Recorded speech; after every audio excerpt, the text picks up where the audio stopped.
Buenas tardes, Mari Compuché, bienvenidos, bienvenidas a esta presentación que hacemos del Manifiesto Comunista, de una nueva edición del viejo Manifiesto Comunista. Bueno, yo soy Flor, soy presidenta del Centro Estudiante de Humanidades, soy militante de Clave Roja, de Pan y Rosa, y nos parecía importante hacer esta actividad para traer algunas discusiones a nada más y nada menos que la universidad, que es un gran espacio, digamos, para debatir y discutir ideologías, pensando un poco en el contexto que estamos viviendo actualmente, no solo a nivel país, sino bueno, a nivel global, pero nos parece importante poder discutir ideas, discutir profundamente las ideas, las ideologías, intercambiar, polemizar, revisar las ideas y propuestas, y pensamos en el manifiesto, por un lado porque, no sé si habrán escuchado, pero últimamente Javier Milei, el presidente de la Nación, anda viajando por todo el mundo y cada vez que le ponen un micrófono y puede hablar, se tira contra el comunismo, contra el socialismo. Por poco todo lo que camina es comunismo, o todo lo que no sea él es comunismo, es socialismo, y vive tildando, digamos, o atacando a las ideas socialistas. También se la agarra particularmente con la universidad, ¿no? Diciendo que son centros de adoctrinamiento y cuestiones por el estilo. Y nosotras, que sí somos socialistas, queríamos discutir estas ideas, y qué mejor que ir a la fuente, que es nada más y nada menos que el Manifiesto Comunista escrito por Marx y Engels, que es un texto que hoy por hoy se sigue dictando en muchas cátedras actualmente, que por eso también invitamos a profes de la universidad, y queríamos charlar un poco de por qué se sigue leyendo hoy por hoy el manifiesto, cuáles son esas ideas a las que tanto le teme Milei, contra las que se ataca todo el tiempo, por qué la derecha siempre atacando históricamente al socialismo, al comunismo. Bueno, ¿qué pasa? ¿Cuáles son esas ideas a las que tanto le temen? ¿Y por qué nosotros y nosotras consideramos que es una perspectiva por la cual vale la pena pelear, por la cual militamos y nos organizamos cotidianamente, digamos? Entonces queríamos discutir un poco estas ideas, debatir un poco, compartirles esas perspectivas. Y nada, la idea es básicamente esto, que podamos charlar. Lo que traemos hoy es una presentación que es una nueva edición del Manifiesto Comunista, publicada por nuestra editorial, la editorial que impulsamos desde el Partido de los Trabajadores Socialistas, que es el IPS.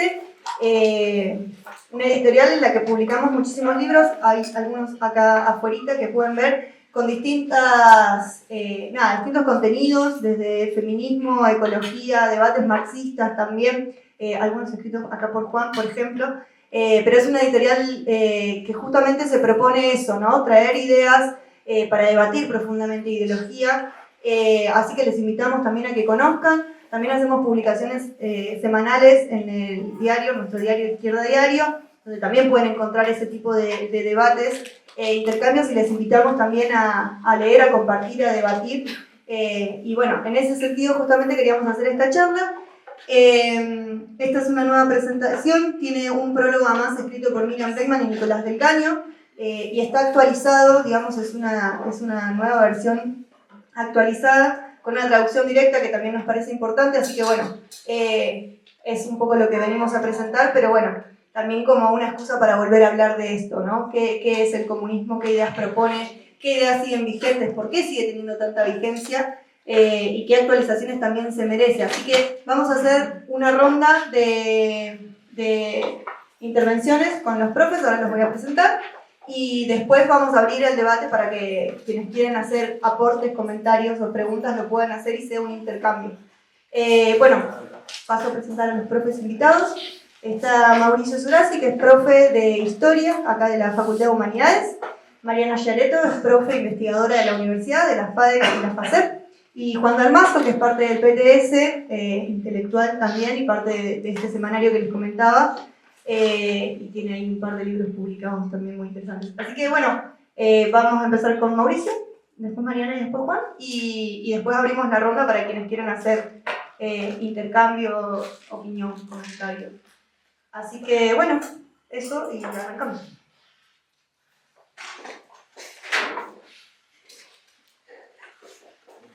Mari, buenas tardes a todas y a todos. Muchas gracias por la convocatoria, por la invitación, gracias por venir. Agradezco a las chicas y a los chicos del SEUMA, me parece una iniciativa muy importante, juntarse a discutir ideas, juntarse a discutir política, en un contexto, bueno, un poco adelantó Flor, muy complejo, una crisis económica y política generalizada.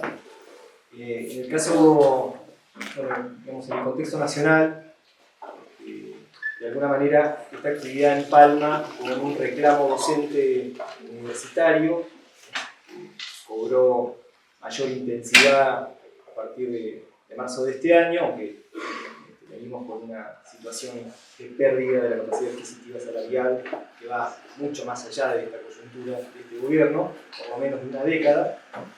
Pero este año, con las medidas y el plan motosierra de este gobierno, la situación salarial en general es muy grave, y en el contexto de las universidades, la crisis presupuestaria se agudizó, y por supuesto la salarial, la crisis salarial de docentes universitarios se ha profundizado.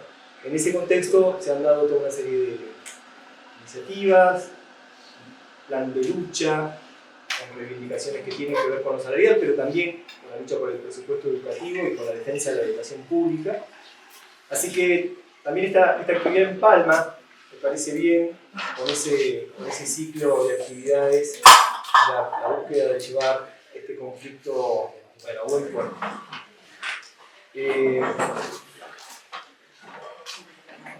Este gobierno, de alguna manera, llegó al poder en diciembre del año pasado y verbalmente tenía algunas amenazas, pero las medidas inmediatas que tomó, y hasta la fecha lo que podemos ver es una clara ofensiva, un ajuste brutal en lo económico y toda una serie de medidas políticas que se traducen en acciones represivas, en la violación de derechos elementales, en la persecución política. Hace unos poquitos días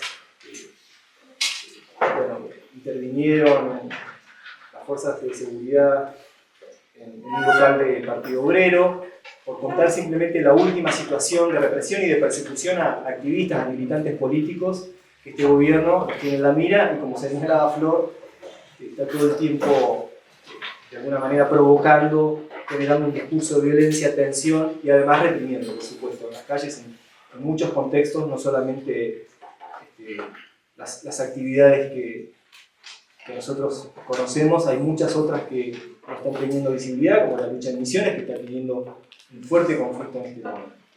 Bueno, no me quiero pasar con el tema de la agenda. Lo que nos convoca es discutir el manifiesto comunista.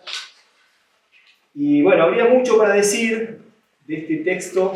Yo voy a hacer algunas consideraciones generales del texto y del contexto en el que aparece el manifiesto comunista. Lo primero que habría que decir es que este manifiesto es un texto eminentemente político, pero también contiene muchas consideraciones teóricas. Es un texto que se convirtió en un texto clásico del materialismo histórico. Es al mismo tiempo un documento histórico de la clase obrera. ¿Bien? Y si bien tiene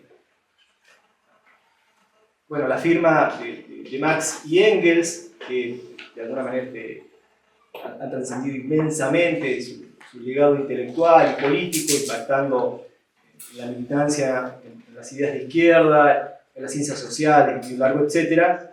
Bueno, una cosa que charlábamos con los compañeros, con Mariana y con Juan, en la previa, digamos así, es que sería interesante corrernos del mito burgués del genio creativo que escindido, aislado de las luchas sociales, construye una teoría en una especie de torre de marfil y solamente rodeado de libros. Entonces, una primera consideración también sobre el manifiesto comunista es recordar que este texto fue encargado a Marx y Engels a finales de 1847 por la Liga de los Comunistas, una organización de trabajadores alemanes exiliados que había sido el resultado de la fusión de otras organizaciones previas que encuentran la necesidad de difundir sus ideas, la necesidad de darse un programa. Entonces vamos a encontrar esta publicación en 1848, en febrero de 1848, como un documento que no solamente expresa un conjunto de ideas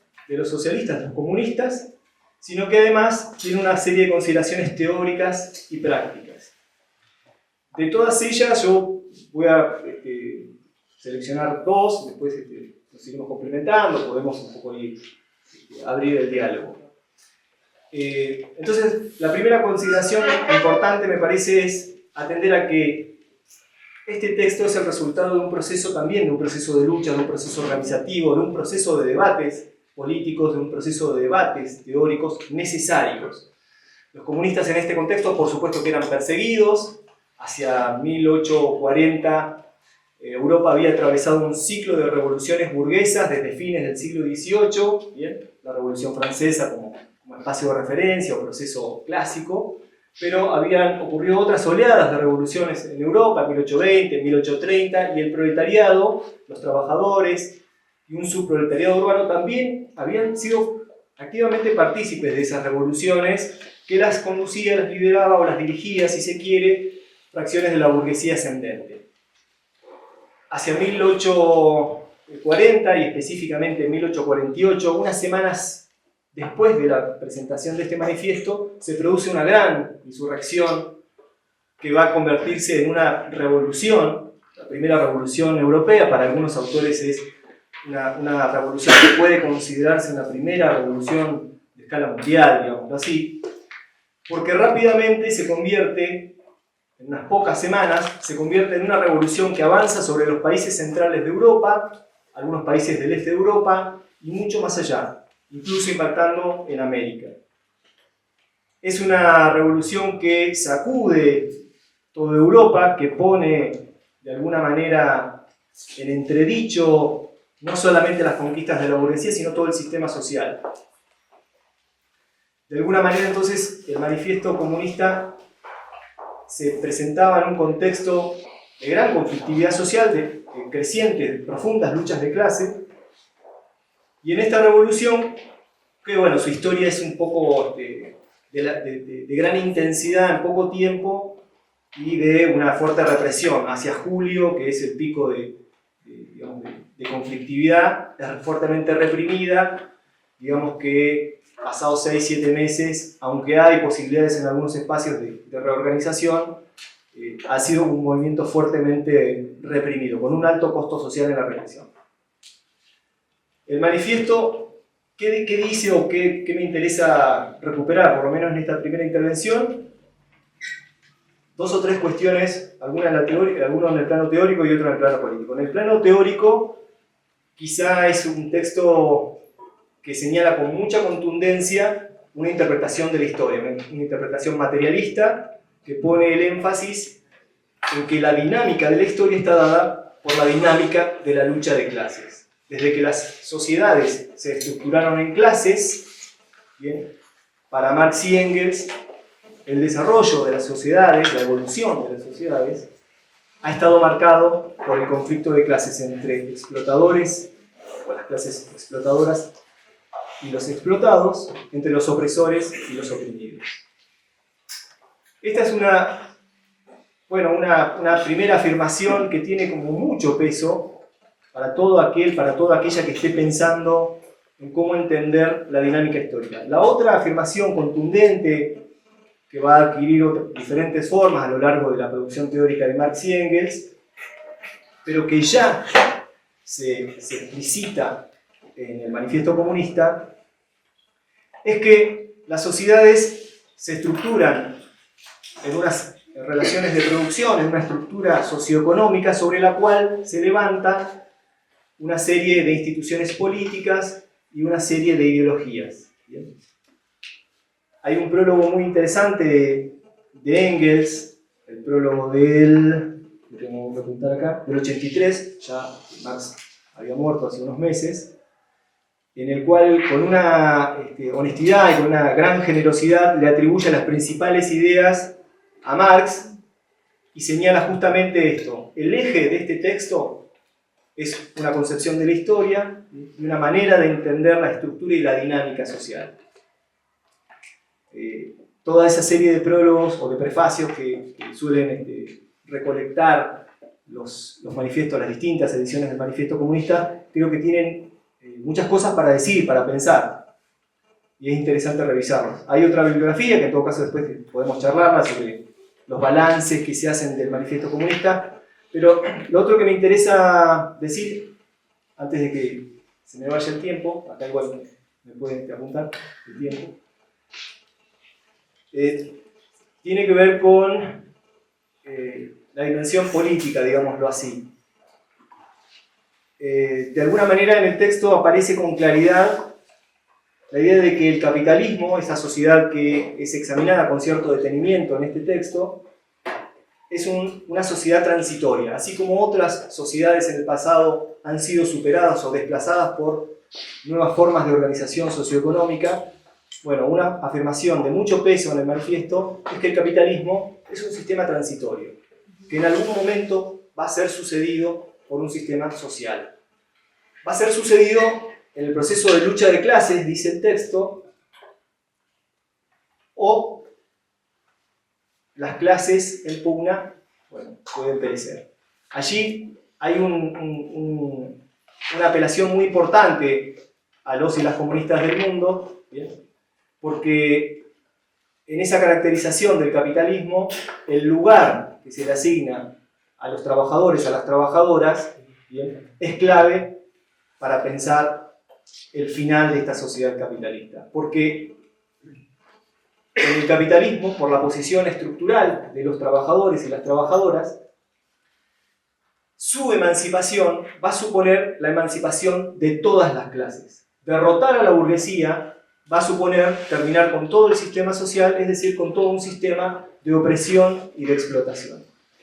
Así que en el texto vamos a encontrar muchas ideas, muchas sugerencias, incluso tácticas o estratégicas, si se quiere, pero allí hay una consideración teórico y política de mucha potencia. ¿Bien? La contradicción principal del capitalismo es esta contradicción de clases, entre las clases explotadas y las explotadoras. ¿Bien? Y este capitalismo, de alguna manera, tiene, bueno, si no fecha de extinción, sí tiene, bajo la mirada de estos autores, la posibilidad de ser superado por una sociedad que termine con la explotación y con la opresión. El texto se sigue leyendo, estudiando y consultando por muchas razones. ¿Bien? Yo simplemente voy a recurrir a uno o dos. Me parece que la potencia del manifiesto tiene que ver con estas ideas, ¿bien? Tiene que ver con que permite pensar la posibilidad de desnaturalizar lo que los discursos intentan naturalizar, es decir, esta eternidad del capitalismo, de la propiedad privada, de ciertas relaciones de poder asimétricas. Bueno, el manifiesto nos permite pensar, bueno, la superación de esta sociedad. Lo otro, me parece que el texto además tiene mucha fuerza explicativa y mucha fuerza expresiva. Muchas de sus afirmaciones se han convertido en algo así como aforismos, ¿no? El texto comienza con una hermosa afirmación: un fantasma recorre Europa, un espectro recorre Europa, dependiendo de la versión, y ese fantasma, al igual que el gobierno de Milei y algunos derechistas, temen o están aterrorizados por él, ante su inminencia, digamos, ¿no? Esa es una, pero bueno, hay como muchas otras ideas muy expresivas, con mucho efecto político, pero quizá la más interesante es una sobre el final, digamos, que sugiere o propone, interpela a los trabajadores del mundo organizarse para luchar, puesto que lo que tienen para perder no es más que sus cadenas en una revolución comunista. Bueno, yo en todo caso me reservo una segunda intervención, pero quería hacer simplemente esas primeras consideraciones medio generales, pero bueno, me guardo una segunda intervención. Le paso la palabra a Mariana.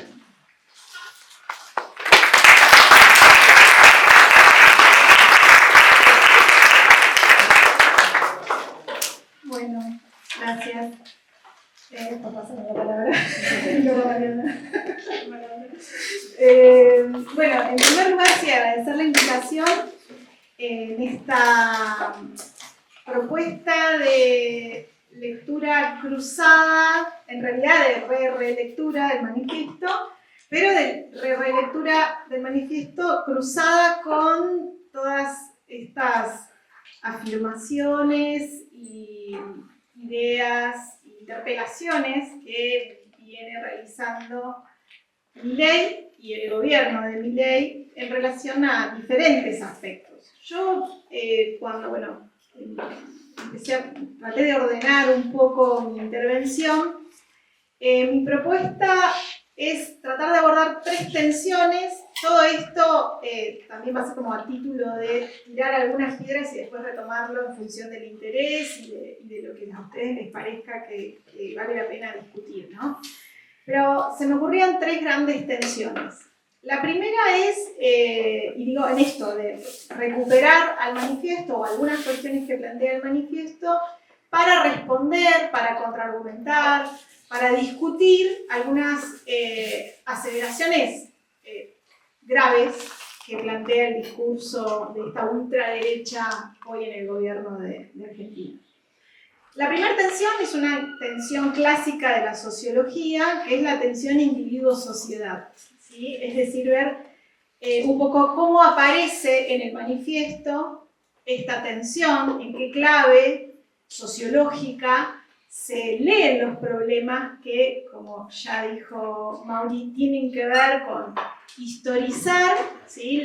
Reconstruir la historicidad de las sociedades humanas, pero particularmente para profundizar y radicalizar la crítica a un tipo de sociedad, que es la sociedad capitalista, y tratar de transformarla. Y ahí hay concepciones de individuo y de sociedad y fundamentalmente de la relación entre individuo y sociedad, es decir, cómo se piensa lo social. Y no es menor porque en el discurso de Milei todo el tiempo, ¿sí?, hay una celebración a el individuo, ¿sí?, y a un individuo, digamos, despojado, un individuo abstracto, ¿no? Un individuo que parece que no pertenece a ninguna clase, que no tiene ningún problema y que básicamente se define por un tipo de libertad, que también se plantea en abstracto, ¿no? El concepto de libertad, ahora después lo voy a recuperar, pero también es interesante ver de qué tipo de libertad se está hablando cuando se habla de ese individuo y contraponerlo con lo que plantean Marx y Engels en el manifiesto. Hago la presentación cortita y después desarrollo. La segunda tensión, hago la propaganda para que no se queden después. La segunda tensión es mercado y Estado, ¿sí? Es decir, vamos como profundizando un poquito ese nivel de abstracción y vemos que también en la concepción, en las maneras de pensar y de discutir, incluso de contraponerse con el gobierno anterior, hay en Milei una manera de pensar el Estado y una manera de pensar la relación con el mercado, ¿sí? Y ahí también la propuesta es ver cómo aparece el concepto de Estado, de mercado en el manifiesto y de básicamente concentrarnos en ver qué pasa con la propiedad, ¿sí? Cómo se piensa el problema de la propiedad en esta relación mercado-Estado. Y la tercera es simplemente, porque no voy a llegar, pero sí tirar ahí como la piedra, que es la tensión entre statu quo y acción política transformadora. Es decir, ¿a qué se apuesta, ¿no? Si se apuesta a el cambio revolucionario o a digamos, en el discurso de Milei está esta idea de que es una revolución de derecha, ¿no? Y si esa revolución de derecha en realidad lo que está encubriendo es esto, ¿no? Es que se mantenga el statu quo en clave de defender la propiedad privada y la libertad de mercado, ¿no? La libertad de comercio. Entonces, bueno, este sería como la propuesta de mi intervención. Voy a ir recorriendo algunos puntos y después, en función de lo que les interese, podemos profundizar. Bueno, la primera, ya un poco como les planteaba recién, tiene que ver con desarmar esta especie de celebración o neutralización del individuo abstracto, ¿no? De un individuo o de un proceso de individuación que claramente es propio de la dinámica de una sociedad capitalista, no es algo que es meramente discursivo o ideológico por parte de Milei. Es verdad que en las sociedades capitalistas, en donde rige el principio del intercambio, los sujetos, las personas, nos relacionamos en términos de sujetos jurídicos y fundamentalmente de poseedores de mercancías.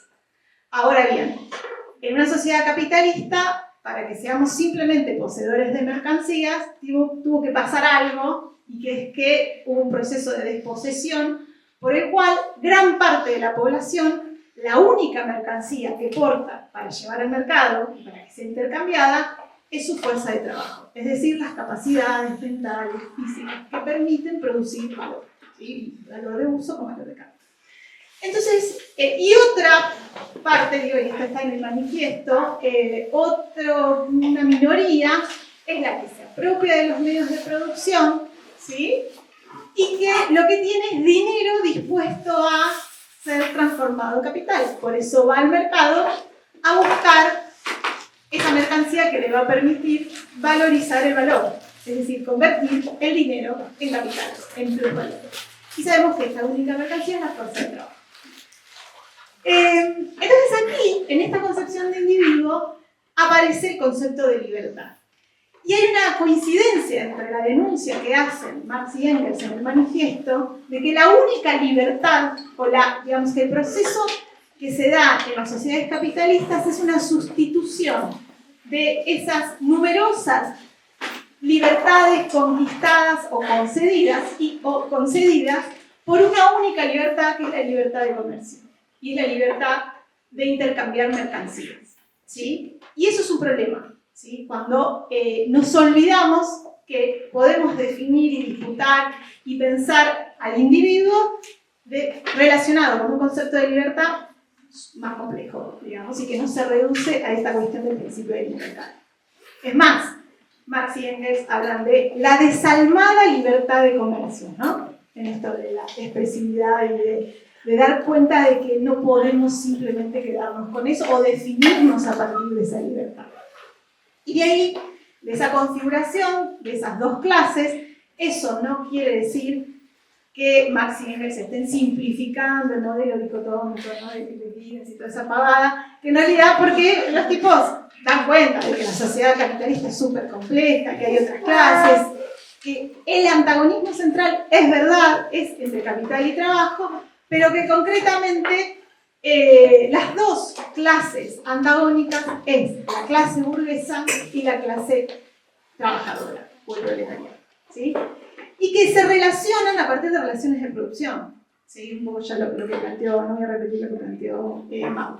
Pero es central tener en cuenta este antagonismo entre capital y trabajo y no perderlo de vista.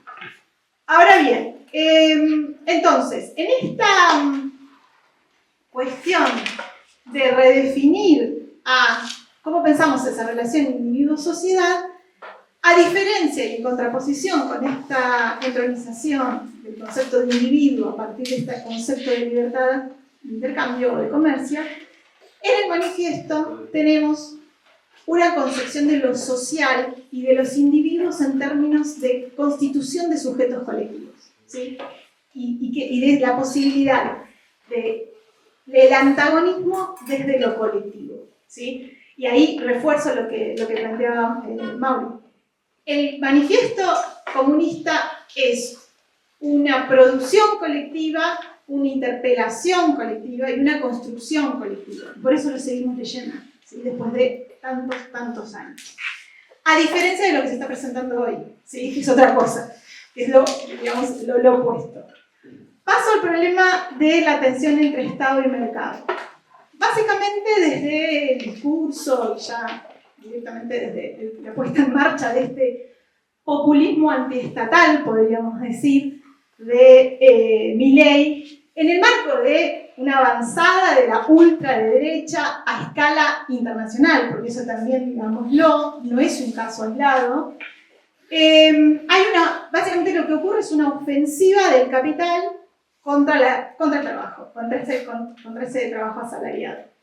Y la manera de opacar o solapar ese antagonismo central es presentar el problema en términos de la dicotomía Estado-mercado. Y ahí lo que tenemos que preguntarnos es de qué Estado están hablando, cómo definen el mercado y qué tipo de relación están planteando.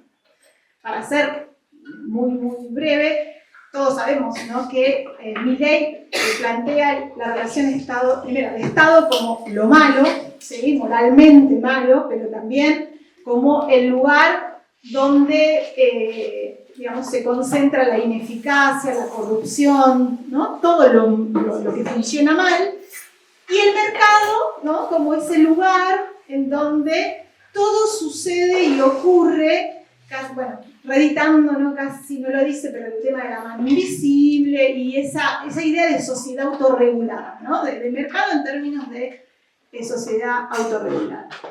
Ahora bien, esta manera bastante simplista y maniquea de pensar al Estado y al mercado lo que plantea es un juego de suma cero entre Estado y mercado. Es decir, a mayor Estado, menos mercado, y a menor mercado, mayor Estado, y optar por una u otra. Es decir, es mejor tener dos, básicamente se plantean dos posiciones. Aquellos que plantean más Estado, porque creen que más mercado es peor, y viceversa. ¿Sí? Y ahí caemos como una trampa de eso, de un juego de suma cero que no aclara demasiado cómo funcionan las relaciones sociales capitalistas.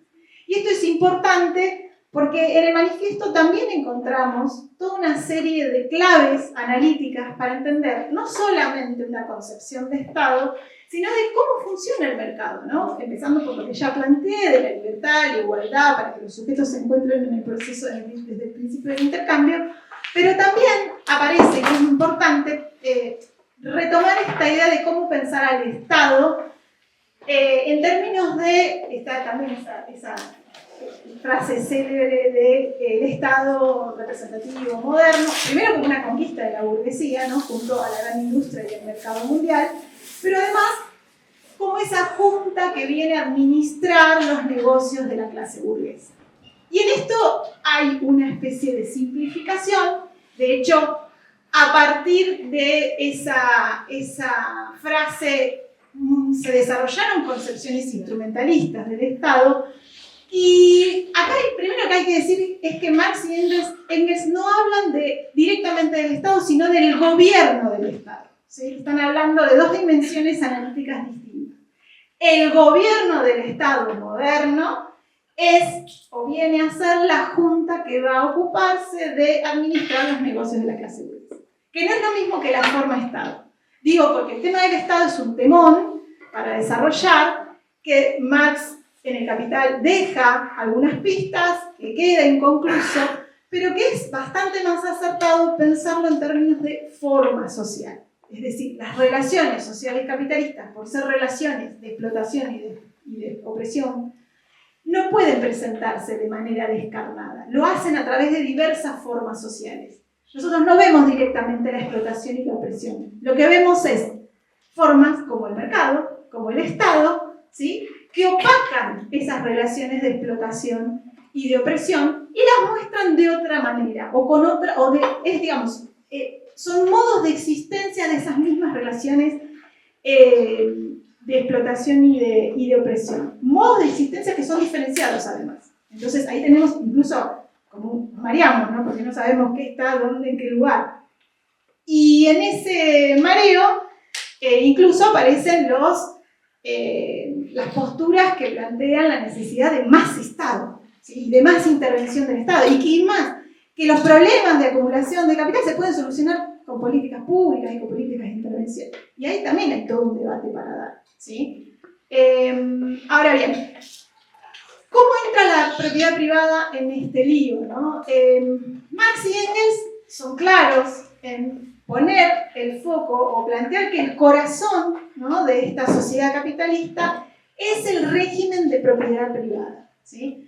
Básicamente para pensar cómo se constituyen estas dos clases en función de los medios de la propiedad de los medios de producción, pero también para ver qué pasa en el desenvolvimiento de la lucha de clases, ¿no? Porque allí también está en juego qué ocurre con esa, digamos, quién se apropia de la riqueza en una sociedad capitalista.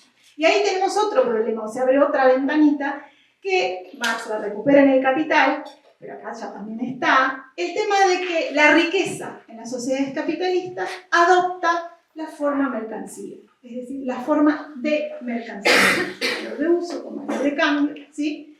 Y que en ese sentido, esa forma mercancía también, y es fundamentalmente la forma a través de la cual se desenvuelven esas relaciones de explotación y de opresión.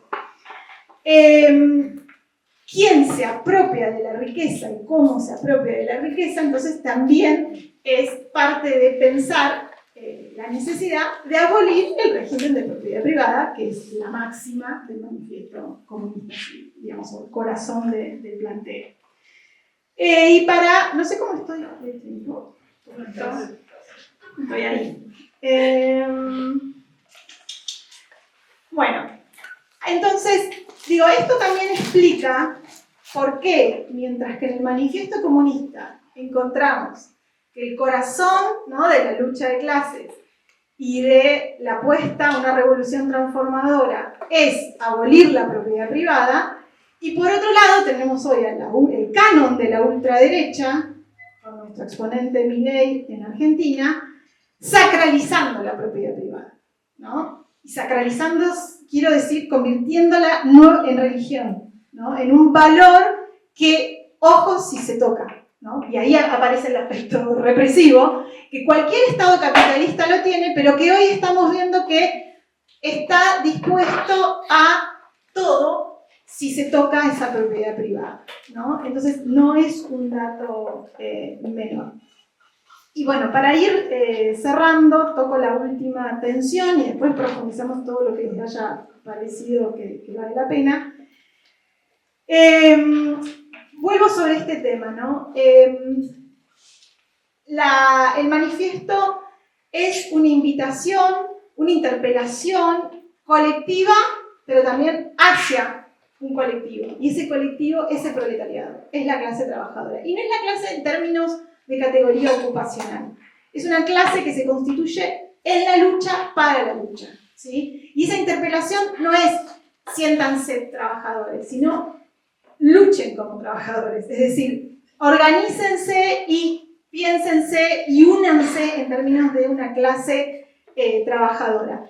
Entonces, ahí tenemos básicamente el gran problema, y vuelvo a los otros puntos, es que el Estado, ¿sí?, tiene como función justamente cortocircuitar las posibilidades de organización y de unidad de la clase trabajadora. Entonces tenemos que estar muy atentos cuando pedimos más Estado, ¿no? Porque en realidad lo que estamos pidiendo muchas veces cuando pedimos más Estado es que se refuercen los mecanismos que justamente le impiden a la clase trabajadora o le dificultan ese proceso de organización y de unidad. Eso por un lado. Y por otro lado, no quería dejar de plantear, cuando hablo de la defensa del statu quo por parte del gobierno de Milei, de toda esta ultraderecha, que es una defensa no solamente que se ancla en estas cuestiones que ya dije, ¿no?, una concepción del individuo, la libertad de comercio, la defensa o sacralización de la propiedad privada, sino que tiene como método, ¿sí?, una dinámica basada en el agravio y en la crueldad. Y esto no es menor, digo, porque ahí hay cuestiones que tienen que ver con cómo pensamos la lucha de clases, ¿no? Cómo la estamos, con qué mecanismos, con qué herramientas, qué se contesta, qué no se contesta, qué de la agenda le damos bolilla y qué no. Y ahí tenemos un montón de problemas, porque cuando del otro lado, ¿no?, tenemos una manera autoritaria, pero que descalifica y que además viene por la destrucción abierta. Digo, en ese canon de la ultraderecha está el aniquilamiento del socialismo. De cualquier cosa con patas que se diga socialista. Y acá meto algo más, que también después lo recuperamos, que tiene que ver con, creo que Juan lo va a plantear, que tiene que ver que pensar el problema de la lucha de clases en este contexto, ¿no?, de agravio, de crueldad, no es solamente, no implica reducir el problema a las clases, ¿no? En realidad, la lucha de clases amplía el problema a lo que hoy conocemos como movimientos sociales. Y en ese canon de la ultraderecha sabemos que también está la embestida a todo lo que tenga que ver con las disidencias sexogenéricas, ¿sí? Con el derecho al aborto y con toda una serie de conquistas, logros que están puestos en peligro, ¿sí? Y digo, para abrir el debate, digamos, no son excluyentes, o no podemos seguir pensando en términos de dicotomía entre lucha de clases, movimientos sociales y cómo nos organizamos o cómo nos interpela el Estado en esa cuestión.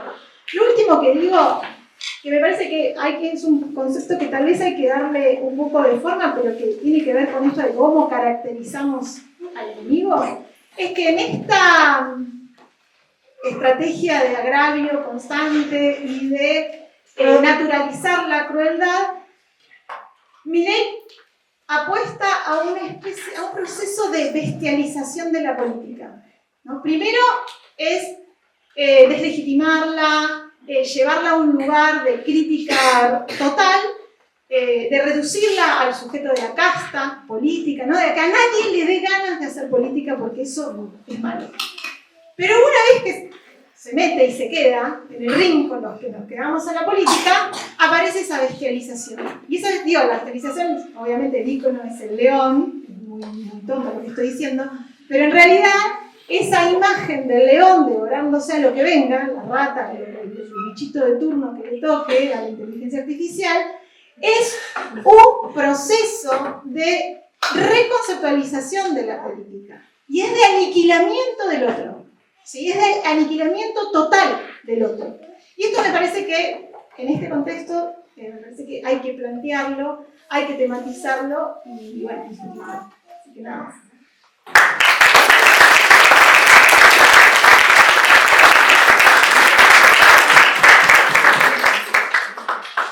Bueno, muchas gracias. ¿Se escucha bien esto? Sí. Voy a decir varias cosas que van a ser impopulares en una facultad de humanidades. Espero que nadie me pegue un tiro a la salida, si son tan amables.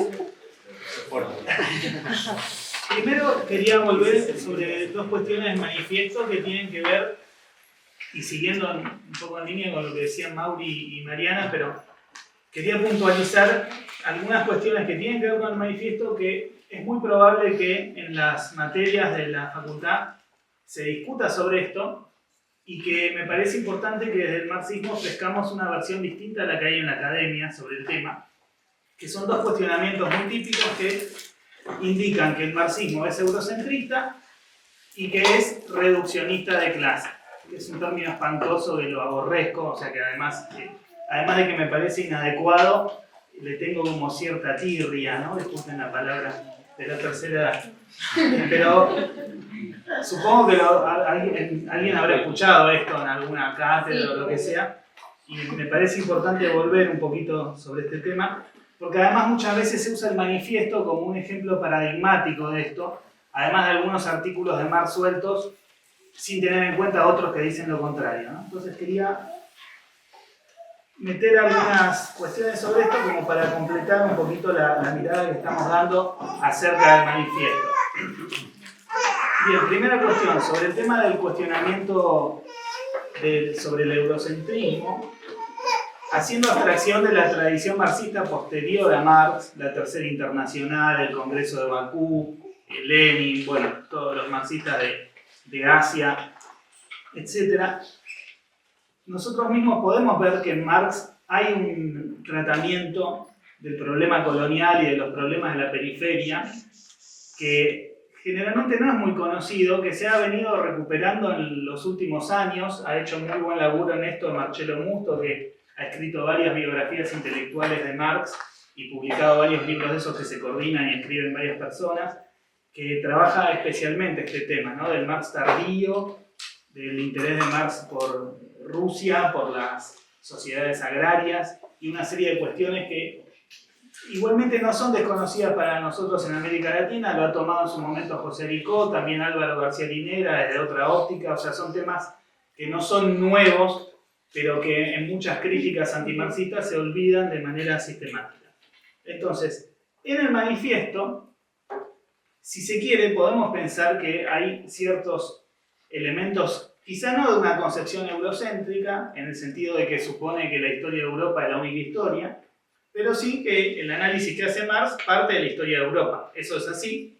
No discute lo que ocurre en otros lugares, salvo en términos de que hay una expansión del capitalismo que modifica las viejas estructuras y que eso a su vez genera el desarrollo del proletariado, que es el que va a luchar contra la sociedad capitalista, contra la burguesía y hacer una revolución comunista, ¿no? Esa sería la idea. O sea, hay una cierta idea de un progreso histórico que no es lineal, sino que es a través de contradicciones, pero muchas veces se ha tomado esto como una especie de elogio de Marx a la burguesía por su rol revolucionario, incluyendo el colonialismo, incluyendo el racismo, montones de cosas, ¿no? Entonces, esto me parece que es importante poner un límite en esa discusión. Es decir, es cierto que Marx no tiene una mirada más allá de Europa en lo que escribe en el manifiesto, pero Marx, con posterioridad al manifiesto, toma conocimiento de la realidad del mundo colonial. Tiene un primer comienzo un poco desafortunado en 1853, cuando analiza la colonización de la India y dice, bueno, la verdad que humanamente es espantoso, pero desde el punto de vista de la historia es necesario. Pero ya rápidamente, o sea, es necesario en el sentido de que eso va a generar las condiciones de una sociedad capitalista y el pueblo de la India va a empezar a luchar en condiciones diferentes cuando eso se empiece a consumar como proceso. Ya en 1857 Marx empieza a cambiar de postura sobre este tema, es decir, de la condena moral de la colonización, pero de hacerle un guiño desde el punto de vista de su necesidad histórica, y va a apoyar sin reservas la revuelta de los cipayos contra la ocupación británica, ¿sí? Y no es que en la India tenía un desarrollo capitalista de un Estado moderno, entonces Marx dice, bueno, ya se desarrolló, entonces ahora lo podemos apoyar. O sea, ve que hay una lucha de un pueblo oprimido y dice, esto lo tenemos que apoyar, y la hipocresía de Occidente diciendo que son salvajes los cipayos porque degüellan gente y eso, que pregunten las brutalidades que hizo el ejército británico y después empezamos a hablar, ¿no? En el mismo sentido también hace análisis de este tipo. Esto en general está en artículos del New York Daily Tribune que escribía Marx, un diario de Estados Unidos, que escribía crónicas. También están los textos sobre la revolución en España, ¿no? De la guerra contra Napoleón y eso. Bueno, hay muchos artículos que publicó en ese periódico y varios de estos tienen que ver con estos debates de la India, de China. También sobre China denuncia el rol del imperialismo británico y convoca a apoyar la revuelta china, por más que maten gente o lo que sea, las salvajadas que hacían los chinos en su justo derecho de echar a unos tipos que estaban ahí metidos que nadie los había invitado.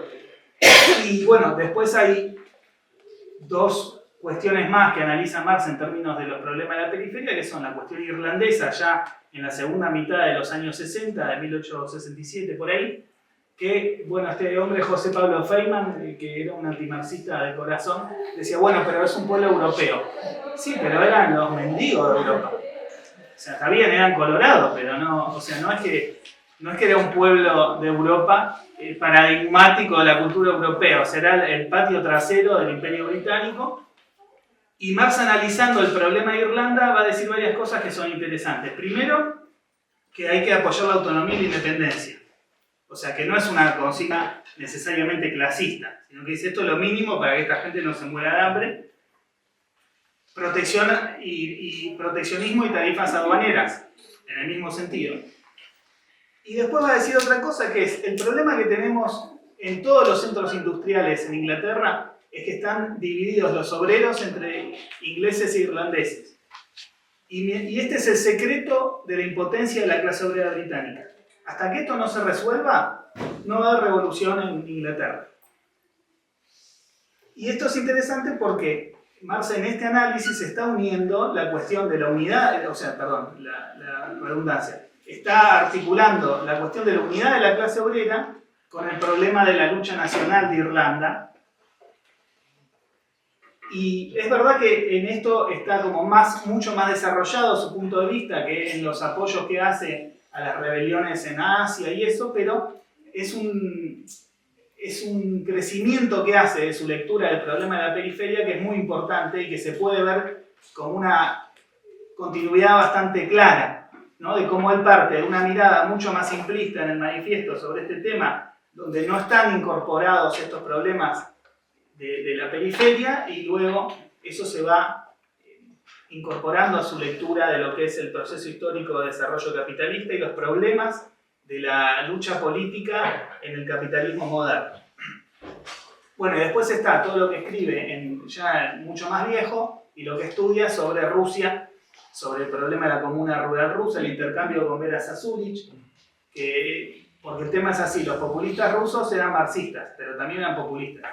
No eran populistas como el populismo de Argentina, que son más o menos peronistas, y eso. Eran populistas ¿por qué? Porque pensaban que el pueblo era el sujeto de la revolución, sin una distinción muy clara de clases, y en particular el campesinado dentro del pueblo, ¿no? Entonces, ahora el tema es que ellos se inspiraban en el capital. Entonces, y había otros que eran marxistas, como Plejano, que había roto con los populistas, que decían, ustedes no son marxistas, los marxistas somos nosotros. Entonces, Vera Zasulich le escribe a Marx y dice, che, acá hay unos que dicen que son marxistas, pero no están de acuerdo con nuestra política. ¿Vos qué pensás sobre el problema de si se puede salvar la comuna rural o no? Si se puede llegar al socialismo sin que la comuna se tenga que transformar en un montón de pequeños propietarios. Y Marx escribe unos borradores que creo que nunca los llegó a mandar en realidad, donde dice, la verdad que yo nunca dije que esto tenía que ser de una manera u otra. O sea, perfectamente se podría evitar en Rusia que el agro tenga que pasar por un proceso de expropiación y de constitución de pequeñas parcelas, donde los campesinos se van a terminar muriendo de hambre, que es un poco lo que pasa cuando el zarismo hace la supuesta liberación de la servidumbre en la segunda mitad del siglo XIX, que dice, listo, no van a estar más atados a la tierra con sus comunas, cada uno va a tener lo suyo, y los tipos no podían pagar, era un desastre, ¿sí? Entonces, este Marx tardío tiene una mirada mucho más profunda sobre el problema de la periferia o de formaciones sociales que no son Inglaterra o Alemania o Estados Unidos, pero no es que es una novedad absoluta en relación con las cosas que había pensado en las décadas anteriores, ¿sí? O sea, desde más o menos la segunda mitad de 1850 en adelante, Marx va incorporando el problema de la periferia cada vez con más claridad, aunque desde el punto de vista estratégico, programático, es algo que se desarrolló mucho más en el marxismo del siglo XX, especialmente en la Tercera Internacional, ¿sí? Pero esto es una primera cuestión que me parece importante considerar. Segundo, el tema del reduccionismo de clase. Bueno, por ejemplo, en el manifiesto no aparece la cuestión de la mujer o no aparece la cuestión de la relación de la clase obrera con el campesinado, en términos de alianzas políticas o de cómo trabajar estos problemas. Ahora bien, también hay que pensar que el género del manifiesto es acotado, es decir, es un texto, los manifiestos en general, el manifiesto de los plebeyos de Babef, el manifiesto liminar, o sea, piensen en cualquier manifiesto que más o menos les suene, no es que hablan de todos los problemas para dar respuestas a cada uno de ellos, ¿no? Tratan de concentrarse en cuestiones de intervención más o menos inmediata, y en este caso el manifiesto estaba pensado para una coyuntura que era la previa de las revoluciones del 48, como dijo Mauri, que Marx se tomó bastante tiempo aparte en escribirlo y le dijeron, che, si no mandas el manifiesto te vamos a expulsar. Entonces ahí dice, no, bueno, el Capital de hecho nunca lo terminó de escribir, ¿no? O sea, tenía problemas para terminar los textos. Lo cual no quiere decir que no fue un genio, todo eso, pero es la verdad. No sé, cada uno hable por cada quien. Pero quiero decir, el problema del reduccionismo de clase, que yo lo encuentro también muy inadecuado como cuestionamiento a Marx, porque más allá de que en el manifiesto haya una clara orientación a decir, mira, hay que pensar la sociedad en términos de clase, y hay dos clases fundamentales, hay incluso textos anteriores al manifiesto, como los manuscritos económicos filosóficos de 1844, que se publicaron póstumamente, ¿no? Ya bien entrado el siglo XX, donde Marx pone la situación de la mujer como una de las medidas del progreso de la sociedad. Que es algo que no lo inventó Marx, sino que lo tomó de Fourier y que era un tema que estaba en los socialistas utópicos dando vueltas, el problema de la emancipación de la mujer como, bueno, a ver, si esta es una sociedad donde la gente es libre y todo eso, ¿y qué pasa con las mujeres, muchachos? Bueno, eso lo toma Marx de Fourier, está planteado en los manuscritos, y después en otro texto que sí fue publicado en vida del autor, si no recuerdo mal, Engels, en El origen de la familia, la propiedad privada y el Estado, sienta las bases de una lectura materialista de la cuestión de la mujer, más allá de que obviamente después esto tiene mucho más desarrollo en intelectuales feministas, marxistas, y bueno, no quiere decir que se reduce el desarrollo sobre la cuestión en la tradición marxista, lo que dijeron Marx y Engels.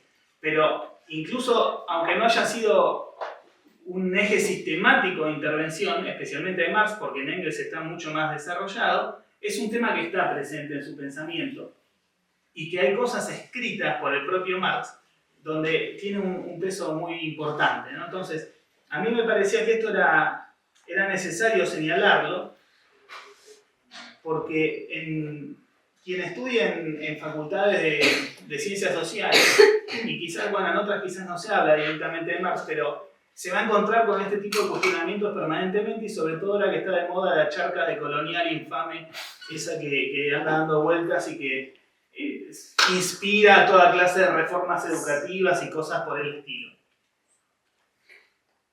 Bien, segunda cuestión. ¿Por qué pensar, habiendo dicho estas cosas, por qué? No, quiero decir algo más, perdón. El tema de la clase, yo creo que hay que dar la vuelta a esa discusión del reduccionismo. ¿Por qué? Porque nosotros en las últimas décadas hemos tenido una explosión de todo tipo de subjetividades y movimientos organizados en función de otras demandas que no son estrictamente demandas de clase, ¿no? Entonces, frente a esto hay gente que dice, bueno, no hay que hablar más de estos temas, ¿no? Como hay, por ejemplo, una parte de la DSA en Estados Unidos, que es como una especie de socialdemocracia, más o menos, ¿no? Los que apoyaban a Bernie Sanders y eso, y hacen entrismo en el Partido Demócrata, dicen, si hablamos mucho del tema de las mujeres, del racismo y de todas esas cosas, los obreros blancos se van con Trump. Entonces mejor no digamos nada de esto, hablemos solamente de las demandas económicas. Lo que ellos llaman horriblemente el pan con mantequilla, digamos, como si a la gente lo único que le interesa es el desayuno, el almuerzo, la cena. Bueno, igual es importante, ¿no? Pero si ellos quieren reducir la lucha de clases estrictamente a demandas económicas. Es una mala respuesta, evidentemente, porque eso no va a hacer que los obreros que apoyan a Trump los apoyen a ellos, digamos. En todo caso, vos podés mostrar que hay una comunidad de intereses de otras maneras, como hicieron activistas del movimiento negro que fueron a apoyar huelgas de mineros que eran votantes de Trump, y los mineros decían, ¿y ustedes por qué vienen acá? ¿Y por qué no vamos a venir si los venimos a apoyar? Y entonces ahí se hacía como una especie, primero como un choque de civilizaciones, y después empezaba a haber una confluencia en la lucha de gente que, desde el punto de vista de una conciencia política totalmente atrasada, no entendía por qué podía tener algo en común con gente de un movimiento social que reclama las demandas del pueblo negro. Bueno, y ahí esa es la forma de confluir. No decir, no hablemos de los negros, no hablemos de las mujeres, no hablemos de las opresiones, hablemos solo de economía, ¿sí? O sea que yo eso lo rechazo plenamente. Pero sí creo que es importante restituir la dimensión de clase en la cuestión política, estratégica e ideológica, por el motivo siguiente. Nosotros no le vamos a decir a nadie si su lucha es más importante que otra o menos, o cómo tiene que sufrir, o si sufre más o menos, ¿no? Digo, por todas las opresiones que hace el capitalismo, incluso hay problemas de salud mental masivos, sobre todo en los jóvenes, pero no solamente. O sea, hay montones de problemas que exceden lo que sería un punto de vista estrecho de clase. Pero la condición de clase, desde el punto de vista social, está sobreextendida en la actualidad, incluso mucho más que en la época de Marx. Entonces, no hay contradicción entre estar en un movimiento de mujeres y ser trabajadora. Sí, al revés. O sea, en realidad los movimientos de mujeres en muchos casos reclaman cosas que tienen que ver específicamente con las mujeres de la clase trabajadora. Entonces, y lo mismo ocurre con la inmigración. Es decir, cualquier ciudad de Europa más o menos mediana está llena de trabajadores de otros países. No solo descendientes de inmigrantes, sino también migrantes recientes. Entonces, bueno, eso no se puede desconocer. E incluso al revés, en muchos casos esa identidad hace que se organicen como trabajadores. Por ejemplo, nos contaban compañeros de Italia que están en el SICOBAS, ¿no? Que es una organización sindical de base, que vienen los pibes africanos y se afilia uno al sindicato y trae todos los que viven con él, que son un montón porque viven como se vivía acá, vivían los inmigrantes en Argentina a principios de siglo, en Cometillo, todo amontonado, y vienen y se afilian todos, porque tienen la costumbre de actuar colectivamente. Y entonces cuando hay represión dicen, che, viene la policía. Y dice, yo vengo de Ruanda, ¿qué me importa la policía? Entonces, quiero decir, hay la condición plurinacional de la clase trabajadora, multirracial, multiétnica, que tiene hoy en grandes centros urbanos de prácticamente todo el mundo, pero especialmente en países centrales, lo mismo podríamos pensar para Estados Unidos con migrantes latinoamericanos, es un punto de apoyo, no es algo que va en contra de la unidad de clase, al revés, o sea, es algo que permite que el concepto de clase tenga un contenido histórico mucho más rico, más concreto, a condición de tomarlo como algo central. Entonces yo creo que ahí también es un tema que le da actualidad al manifiesto, desde el punto de vista de que hemos experimentado con toda clase de movimientos por demandas puntuales, pero desligándolo del problema de clase. Y volver a unirlo, yo creo que es una tarea importante de la izquierda, porque si no también la derecha agarra y quiere como resignificar la cuestión de clase en términos del tipo, yo laburo y no me importa nada, lo que los griegos llamaban en la antigüedad los idiotas, digamos, los que no les interesa nada de la política ni de nada así. Entonces, bueno, esa me parece una cuestión importante a considerar. El manifiesto, mal visto, o mal leído, se puede ver como reduccionista de clase, pero en realidad está diciendo algo que es fundamental y que para la actualidad es más importante todavía, que es la necesidad de reponer la centralidad que tiene la cuestión de clase en la lucha contra el capitalismo, porque en definitiva, para subvertir el capitalismo hay que transformar la estructura de clases y no hay otra forma de hacerlo que organizando a la clase trabajadora junto con todos los sectores populares, con una política que articule las demandas y todas esas cuestiones. Bien, termino con una cosa más, y esto también va a ser impopular por ser una facultad de humanidades. Yo creo que hay que ver una parte nada. Hay que ver el tema de la actualidad del comunismo desde distintas ópticas. Digo, más allá del manifiesto en particular. Yo creo que hay una base biológica que justifica, que justifica la actualidad del comunismo, que es que todas las personas tenemos cuerpos más o menos parecidos. No me refiero a la forma, sino a lo que sienten, a que son cuerpos que sienten placer, que sienten dolor, que se enferman, que se mueren. O sea, no es que está en la naturaleza de unas personas ser física, digo, ser burgués o ser proletario o ser mandado o ser mandante, eso no existe. O sea, desde el punto de vista de la constitución física de las personas, somos todos iguales. Y vos no nacés y te cortás por tu cuenta el cordón umbilical. Si no te asiste nadie, te morís, distinto de los caballos o de otros bichos que se manejan solos. Entonces, por un lado hay una igualdad de las personas desde el punto de vista biológico que es incuestionable. Por otro hay un carácter social de esa especie humana que también es indiscutible, por lo que decía antes no solo el cordón umbilical, sino todo lo que viene después. Y después me parece que las cuestiones que plantea Marx en el manifiesto también están vigentes desde el punto de vista social. Hoy por hoy hay un nivel de desarrollo de la cooperación social que es incluso mucho mayor que el que existía en época de Marx. Piensen, está bien que con la pandemia y eso medio que se descontroló todo esto, pero piensen en las cadenas de suministro, la logística, todos los desarrollos que ha hecho el capitalismo en el último tiempo, que son producto de una tremenda coordinación de trabajo de miles y millones de personas que hacen su trabajo de manera más o menos, si no es coordinada, por lo menos simultánea. Lo que pasa es que esa cooperación social está dirigida por el capital. Entonces ahí es que eso también lo dice Marx y Engels en el manifiesto, es decir, la producción es cada vez más social y la apropiación es privada.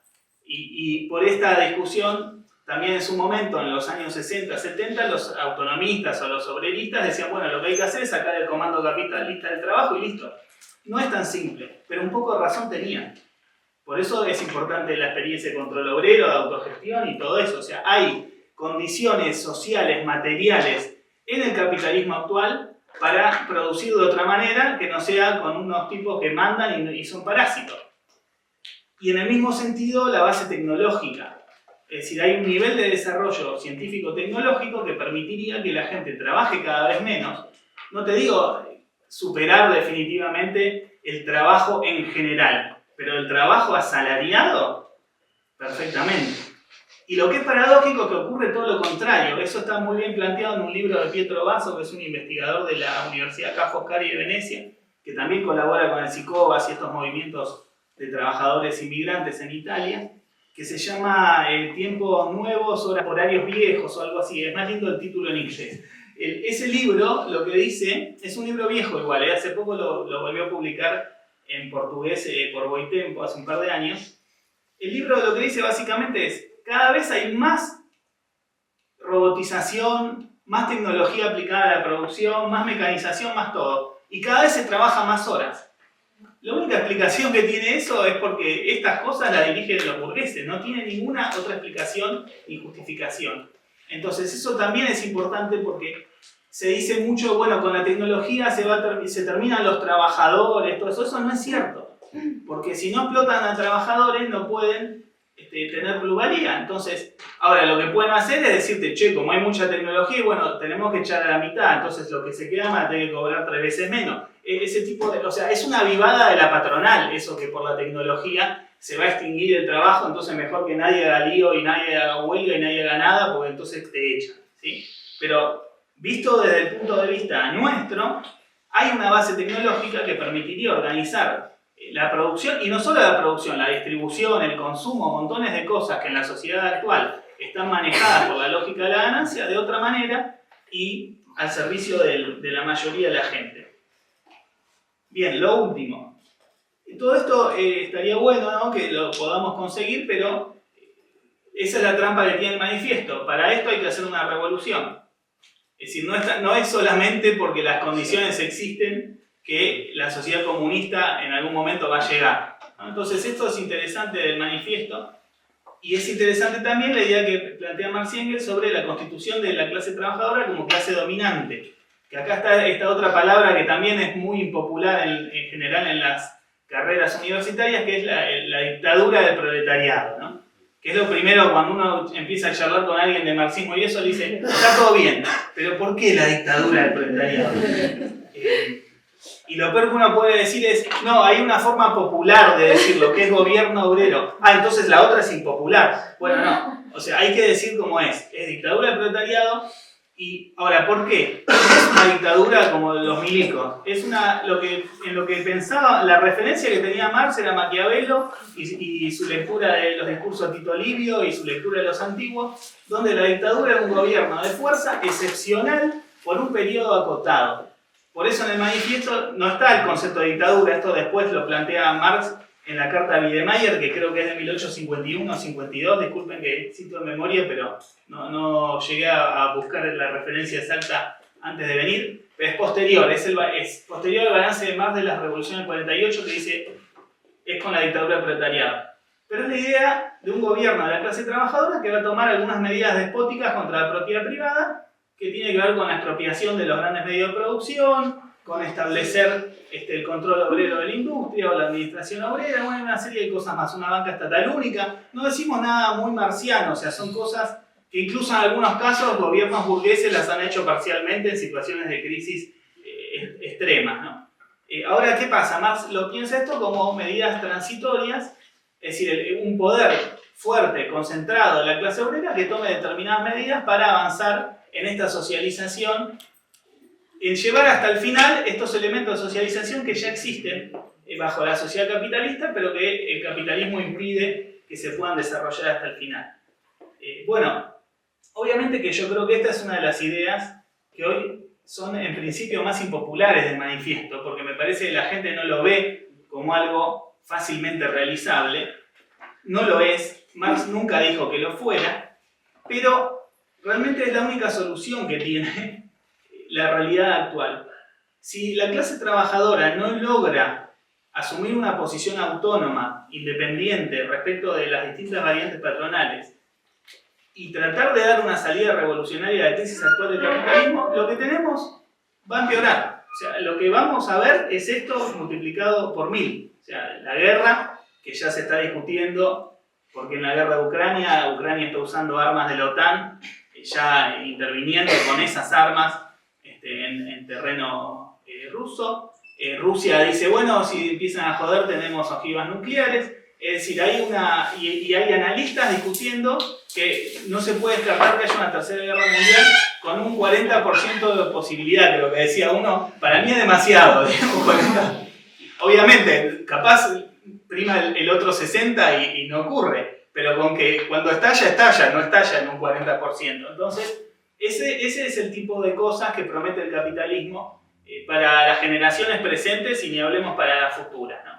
Entonces, en este sentido, también el manifiesto es importante. Es decir, y por eso es un manifiesto, es un llamado a la acción para dar una salida revolucionaria frente a la situación de degradación que impone el capitalismo, que en el caso de Marx ni siquiera lo veía todavía de esta forma. O sea, más bien decía, ahora el capitalismo parece que está progresando, pero va creando sus propias contradicciones.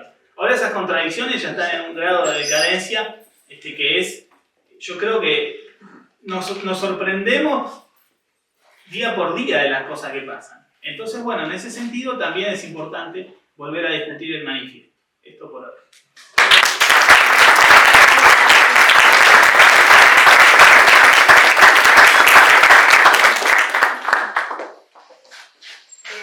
No sé, tengo como para intentar monitorear. Bueno, muchísimas gracias, excelente, me ayuda y me gustó un montón. Bueno, si les parece hacemos una ronda de comentarios o preguntas, o creo que tiraron un montón de disparadores para comentar o consultar, así que está abierto el micrófono para quien quiera, o si quieren preguntar desde ahí, como quieren. Sí.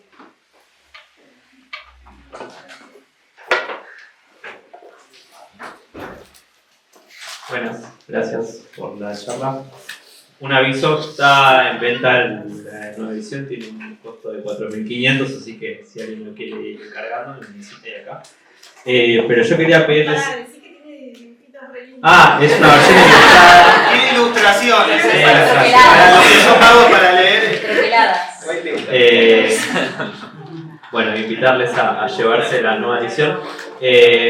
Por mi parte quería pedirles si se podía profundizar en dos temas que me interesaban. Para discutir con interlocutores actuales. Milei en su discurso en Davos dice el socialismo en todos los lugares donde se aplicó fue un fenómeno empobrecedor en todos los sentidos, en lo económico, en lo cultural, en lo social. Agarra esa idea de que donde hubo socialismo, primer debate hubo socialismo, pero donde lo hubo, según él, todas las consecuencias fueron terribles en todos los planos de la vida. Entonces, bueno, eso me gustaría, si alguno tiene ganas de profundizar en ese debate. Y el otro, Grabois, por el otro lado, plantea en una nota en el diario AR, dice, a todos aquellos, algo así, no voy a casi citarlo textualmente, pero dice, a todos aquellos que pregonamos por una disminución progresiva de las desigualdades sociales, sin cuestionar la propiedad privada, los marxistas duros nos ponen el rótulo de reformistas de forma peyorativa. Bueno, por este tema, que hay posibilidad de terminar con esas desigualdades progresivamente sin cuestionar el núcleo que plantea Marx, que decía Mariana, como el eje central del cuestionamiento de la propiedad privada, que claramente lo que genera un antagonismo evidente con posturas como las de Milei, pero bueno, en el medio surgen estas variantes, ¿no? Que dicen, bueno, se puede terminar con estas desigualdades sin cuestionar ese corazón de esta sociedad. Bueno, obviamente yo tengo mi postura al respecto, pero me gustaría escucharlos sobre estos temas.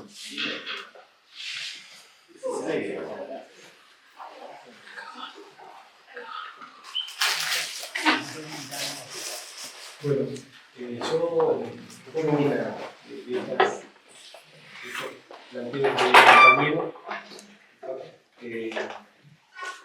y en relación, digamos, a eso que citabas de Grabois. Bueno, lo primero que escuché, que por supuesto que comparto, es que el mote que le asignan de reformista no es peyorativo, me parece, en principio.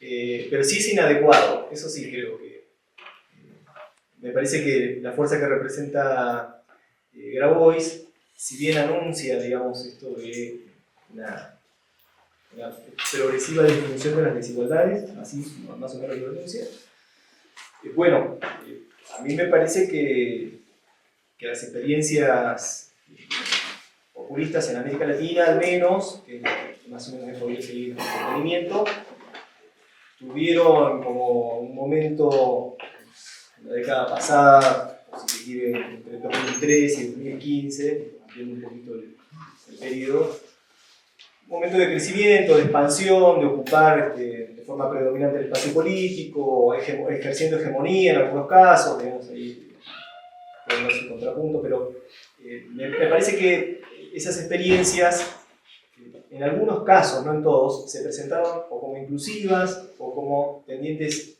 a reformar las situaciones de desigualdad, y mirando en retrospectiva eso no ocurrió. Sí ocurrió que durante esa década, por razones económicas y por ciertos procesos económicos a nivel internacional, básicamente el aumento de los bienes primarios, en los que América Latina profundizó su dependencia en la producción y exportación del mercado internacional, bueno, hubo un periodo de prosperidad, entre comillas, pero nuevamente, como se señaló acá, digamos, el asunto, la producción fue social, pero la apropiación fue privada. Después de esa década en la que algunos bienes tuvieron picos de precios históricos, el petróleo, la soja, la apropiación fue privada y América Latina profundizó las desigualdades sociales. Por supuesto, durante algunos periodos se puede decir que la pobreza se estancó, en algunos lugares la indigencia se palió, pero al finalizar la década, la cuenta, no es una cuenta que hago yo, digamos, está sistematizada en la CEPAL y en otro tipo de estudios, digamos. La cuenta es que la distribución de esa riqueza social que se producía generó o fue apropiada por las clases dominantes y generó más desigualdad. América Latina se convirtió en el espacio más desigual, en el continente más desigual del mundo, porque las clases dominantes son muy ricas y las clases productoras, los trabajadores, los sectores populares se empobrecieron. Entonces, ¿por qué digo entonces que no es reformista? Me parecen muchas de esas experiencias, porque hubieron concesiones en términos políticos, en términos de derecho, hubo una ampliación de derechos, pero si hubo reformas, duraron muy poco, no modificaron la situación de desigualdad estructural de las sociedades. Hubo un periodo de relativa, insisto, con relativa prosperidad, hubo redistribución, si se quiere, de la riqueza, eso creo que no se puede negar. Muchos sectores que percibieron ingresos o que perciben ingresos de manera formal mejoraron su situación relativa de ingresos. Bien.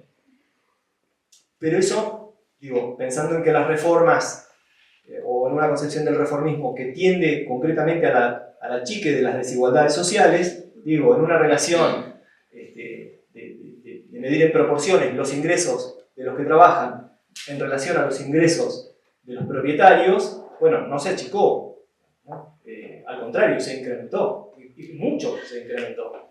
En otros países, no sé, en los países del norte de Europa, qué sé yo, en los países que se los llama de socialismo de Estado o reformistas, no sé, experiencias reformistas, esa relación es de 1,4, 1,5, 1,6, bueno, durante ese periodo, ahora habría que revisarlo.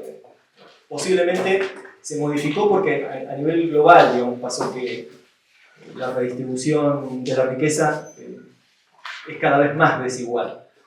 Y lo otro que ocurrió durante esa década, y acá retomo algo de lo que también señalaba Juan, y me parece que se empalma con eso, con un concepto, o restituir un concepto de clase que esté a la altura de la complejidad económica y social actual, es que a partir de esa década, lo que se ve con claridad en el mundo y en América Latina, digamos, el problema no es Argentina, en el mundo el capitalismo ofreció cada vez condiciones de vida y de trabajo más flexibilizadas, ¿sí? Lo que se conoce como el precariado, el trabajo precario en general, la precarización de la vida, no solamente de las condiciones de trabajo, no es un problema argentino. No solo Argentina tiene el 40% de trabajo precario, ahora quizá más, otros países en América Latina tienen un trabajo precario que va hasta el 70%. Pero no es un problema de América Latina. En Alemania se han desestructurado muchas organizaciones sociales, laborales, colectivas, han perdido condiciones de laburo, digamos, y hablamos de países del centro. Entonces, volviendo un poco, recapitulando ahí como el asunto, me parece que esas propuestas cada vez, estas propuestas que se presentan como de reforma o que apuntan a paliar las desigualdades sociales o achicar las desigualdades sociales, bueno, tienen cada vez menos lugar, menos espacio en el contexto del capitalismo actual. Bueno, eso por ahora. Sí, yo agrego cortito. Para mí hay dos claves que están relacionadas, ¿no? Una con la otra.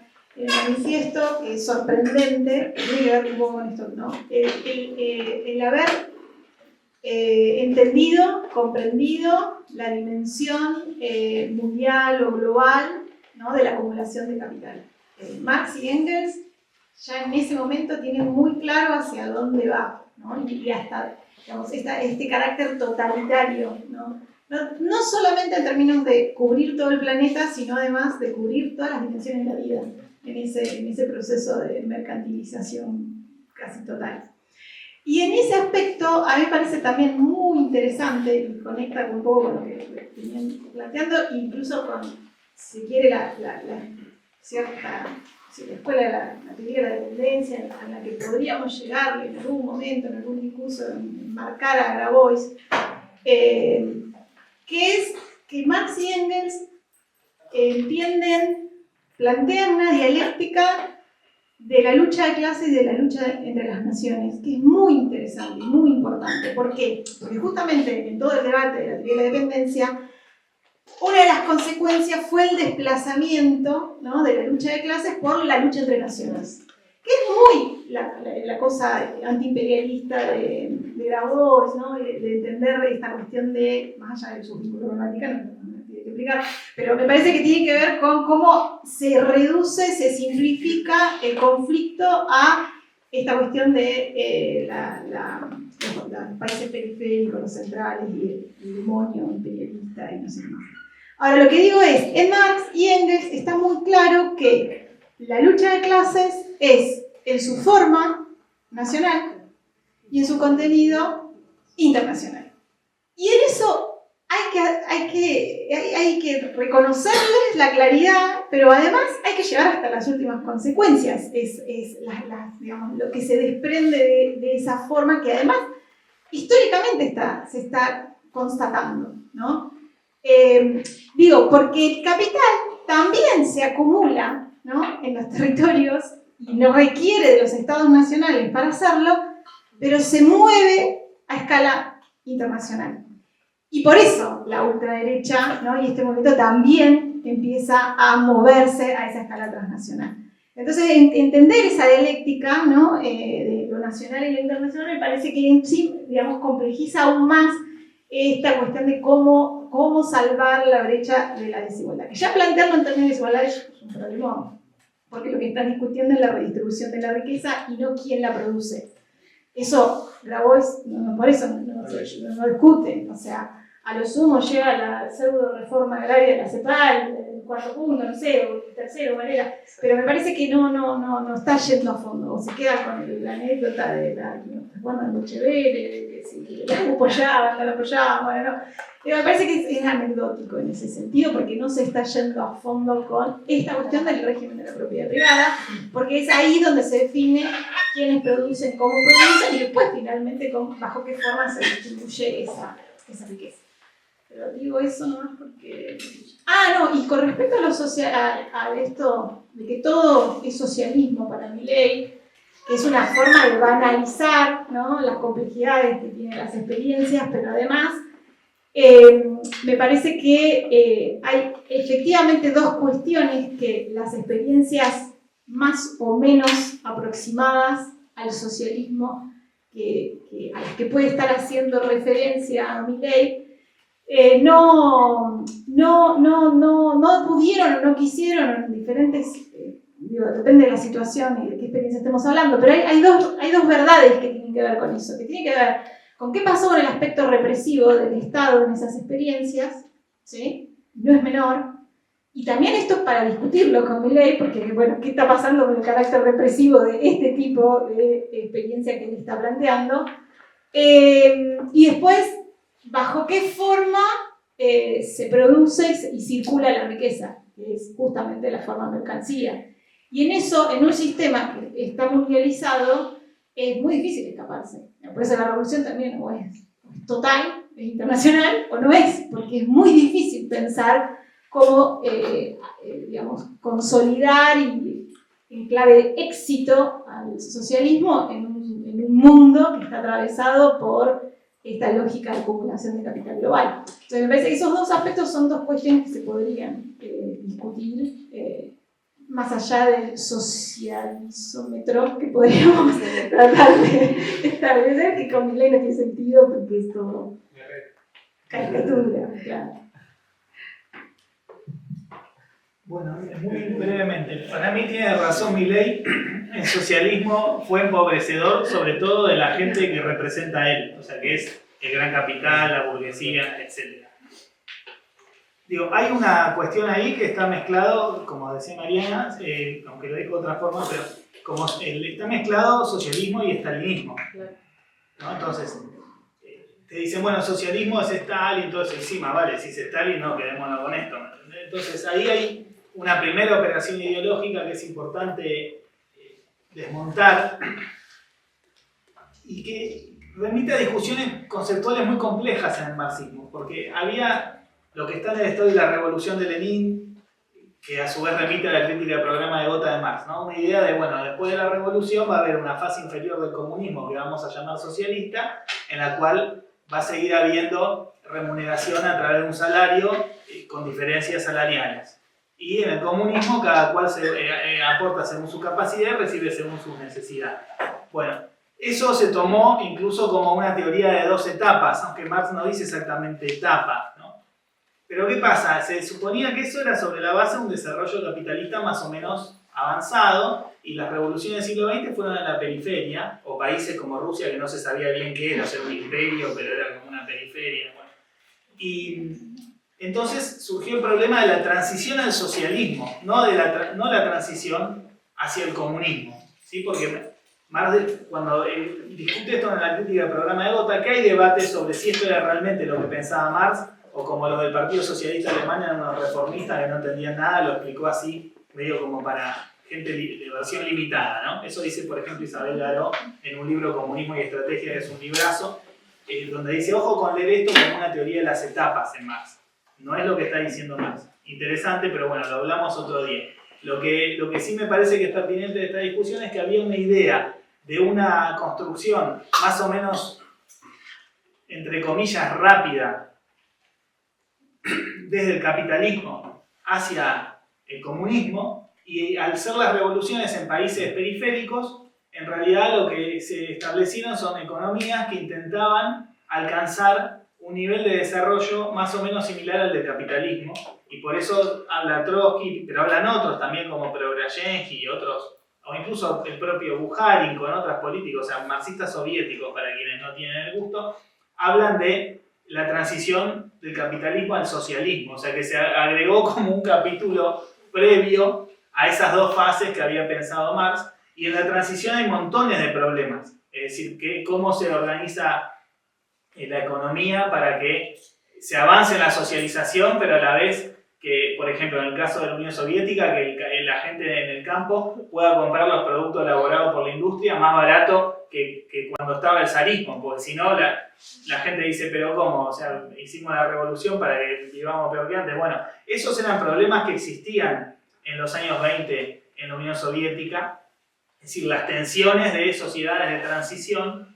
Por eso Althusser, que era medio stalinista o bastante, pero no era tonto, en algún momento dice, ojo, no nos quieran meter el perro del modo de producción socialista, porque esto no existe, o sea, o vamos al comunismo o nada. Entonces no intentemos eternizar este tipo de sociedades como si esto fuera lo que nosotros estamos peleando de fondo.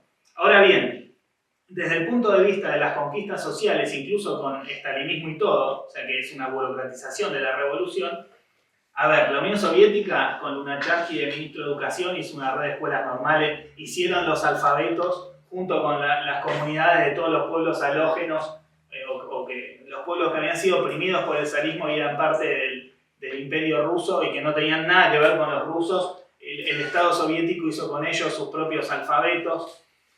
Bueno, se tomaron medidas para la emancipación de las mujeres. El código 18.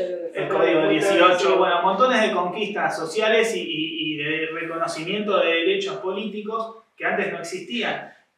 Cuba, con todas las críticas que hacemos a la dirección de Fidel Castro y todo lo demás, el primer país de América Latina libre de analfabetismo. Está bien, los gorilas dicen, bueno, pero son muy poquitos. ¿Y por qué no eran antes?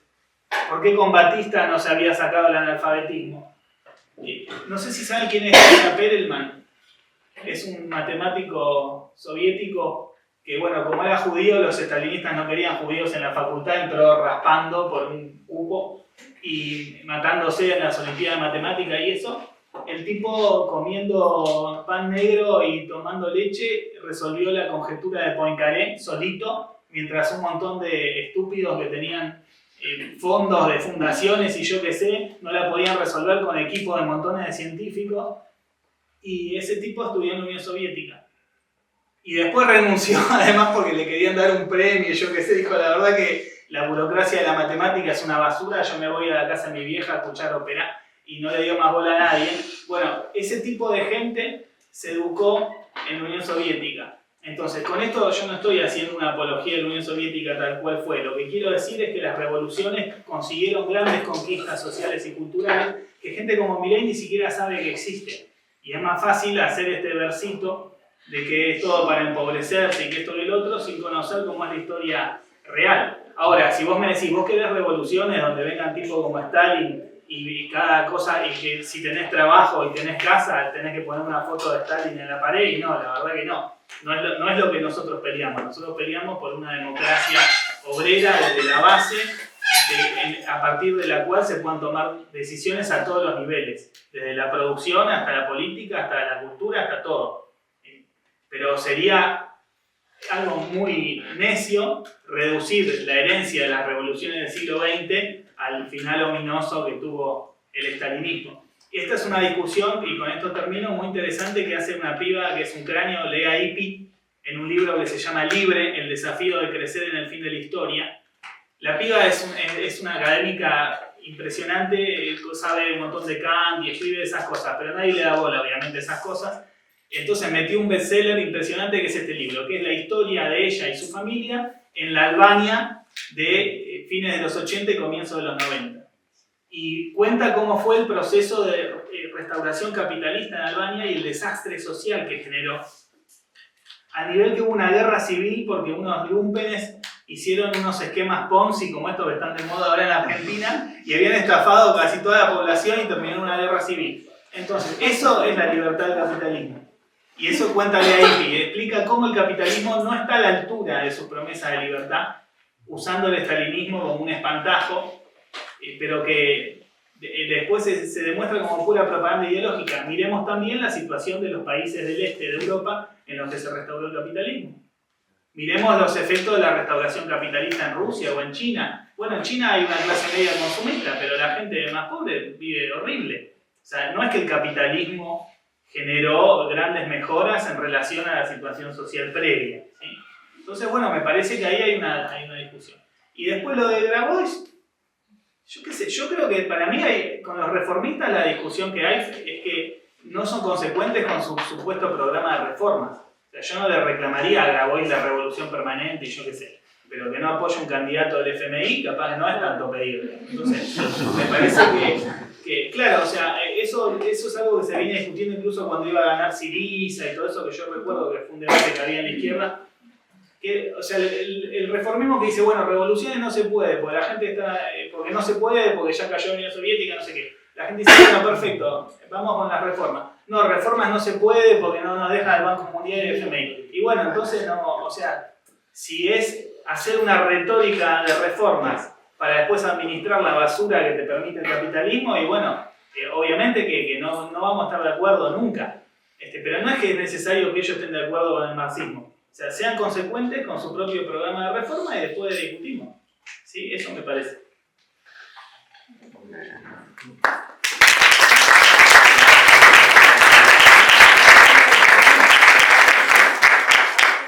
¿Alguien más quiere decir algo? Aprovechen a Yo tenía una pregunta, pero no sé si se va a entender. No sé cómo estamos de tiempo, cómo la ven, pero. ¿Cuál contesta? Bueno, no vamos a Algo. Bueno, no, algo tocaron recién, un poco de refilón, y quería traerlo como algo que también vemos. Yo estudio sociología, así que venimos a la charla, a ver el panel. Y algo que, sobre todo, por lo menos en sociología, en las cátedras de historia, por ahí cuando vemos Revolución Rusa se toca mucho, o se hace mucho énfasis en esto que ustedes hablan del estalinismo como el socialismo real o el socialismo realmente existente, y en relación a este concepto de la dictadura del proletariado, y hay toda una discusión ahí que incluso algunos autores que leemos la sostienen, de que estaba de alguna manera predestinado al autoritarismo, digamos, por esa concepción dictatorial y demás. Yo lo que le quería preguntar es si eso es verdaderamente así, si existió alguna contratendencia, digamos, a lo que después, bueno, fue el estalinismo, si pudiese haber sido de otra manera, o en última instancia si ese era el socialismo o el comunismo que defendía Marx y Engels.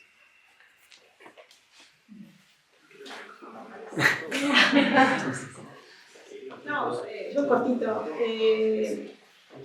La experiencia más cercana y menos, o sea, si bien fue fallida, pero más cercana a lo que está en el manifiesto y en otros escritos, no fue el estalinismo, claramente, el devenir de la Revolución Rusa, sino la Comuna de París, digamos, y por eso también fue asediada y digamos, y no solamente se la obturó en el momento, sino que después también pasó a ser una experiencia que no ha sido del todo reivindicada y estudiada y por un montón de dificultades, pero me parece que ahí hubo toda una serie, digo, que tienen que ver con la democracia directa, con una serie de medidas, por ejemplo, el tema, primero, aparato represivo, chau, mandatos revocables, o sea, toda una serie de medidas que hicieron a la posibilidad de pensar una dinámica social, de democracia radical, que fue muy peligrosa en ese momento y que fue absolutamente obturada. Digo, sí, yo sin todo el espectro de experiencias históricas tengo que decir que esto fue lo más, digamos, lo más cercano. Bueno, incluso, hay toda una recuperación de otros marxistas como Lefebvre, por ejemplo, de lo que significó la gran fiesta de la Comuna de París, ¿no? Digo, como para salir de la encerrona. Pero bueno, sí. Seguir hablando de la Revolución Rusa, ¿les pasa? No, yo agrego una cosita más sobre esa experiencia. En todo caso, digamos, totalmente como de acuerdo con lo que plantea Mariana, me parece que esa experiencia, bueno, fue ahogada en sangre, digamos, fueron masacrados los obreros, las y los revolucionarios, perseguidos, encarcelados, otros autoexiliados. Bueno, el destino de esos luchadores fue como muy cruel. Hay en algunas ediciones, justo no lo llegué a ver, pero en los prefacios hay uno que es del 83, creo también, a una edición, no me acuerdo si era la inglesa o la alemana, que hay una recuperación también, una referencia a la Comuna de París, que se da entre el 71 y bueno, allí hay como una breve reflexión y que hace un poco un mini balance de esa experiencia, dando cuenta de las limitaciones, ¿no? de estas transformaciones, de la democracia directa, de tomar el poder en sus manos, pero bueno, de no avanzar sobre la propiedad privada, digamos, básicamente, y no tomar el control de los medios de producción.